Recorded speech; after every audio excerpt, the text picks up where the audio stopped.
Sometimes I stare across the street at the brunch place. It's so quiet now, no more hordes of people, no more lines spilling out the door. We were never as popular as they were, even on our busiest nights. Not that I would want to work there, the brunch shift is brutal. I've lost good friends to the rush. Next time someone orders a runny yolk, I hope they choke.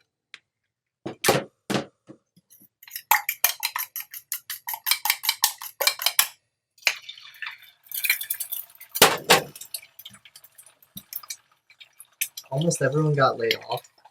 I'm the only person left on front of house. All day long, I walk alone from the door to the kitchen to the door. The chairs stay on tables, meals in bags. I staple them shut and hand them off. I'm starting to remember the customers by their eyes. They still smile, but in a scared kind of way.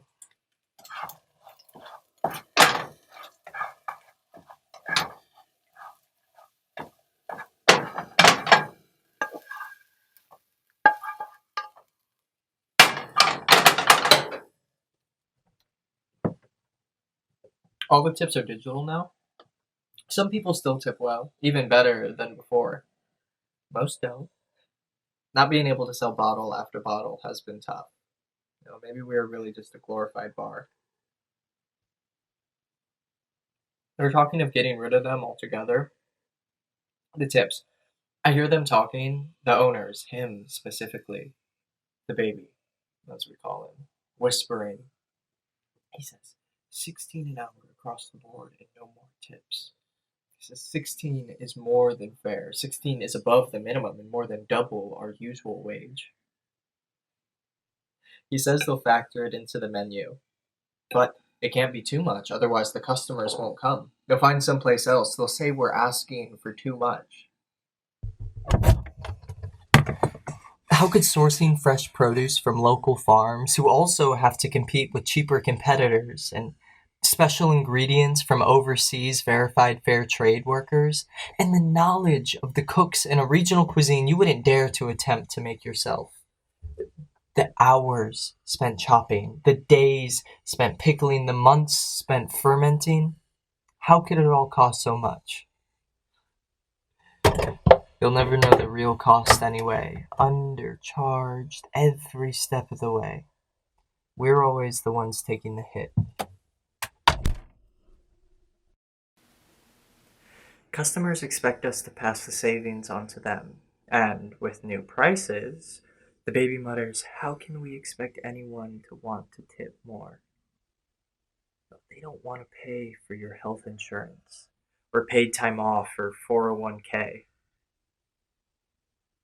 I dream of having a 401k.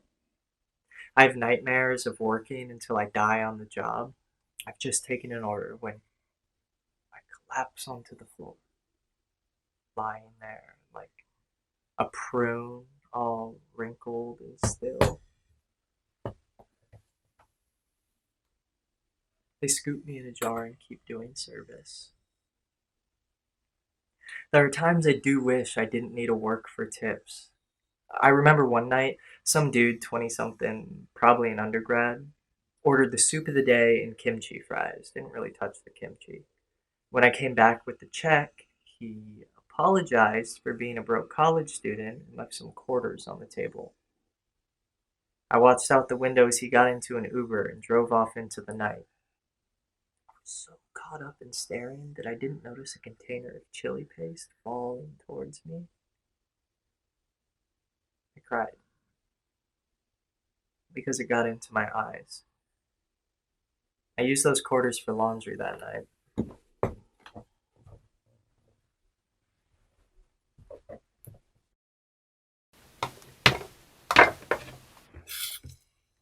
One night, an eccentric woman in a spotted fur coat tipped me $200. She ordered 2 bowls of bulgogi fried rice and a strawberry ramune daiquiri. She gave it to me in $20 bills. She said she liked my eyes. I'm certain she would have bought them out of my head if she could have. I used use that money to cover part of a hospital bill. If we earned better wages and tips, maybe then we could make the same as the white collars who love our food and proclaim to me as they wait for their orders, they don't believe Chinese people are to blame for all this, as they purchase Korean fusion brimming with misplaced pride.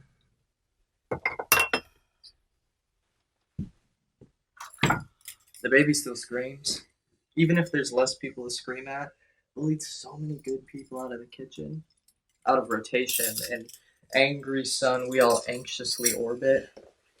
It's hard for anything to change when the one with the problems is the one who stays.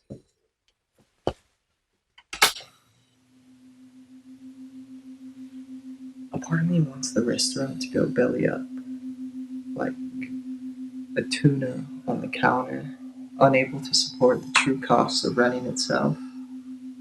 Brought out with ceremony, knife raised, sliced down the middle, cuts of bright red meat cleaved out with care, tenderly laid out fruits of the sea, and sent off to be used elsewhere, appreciated.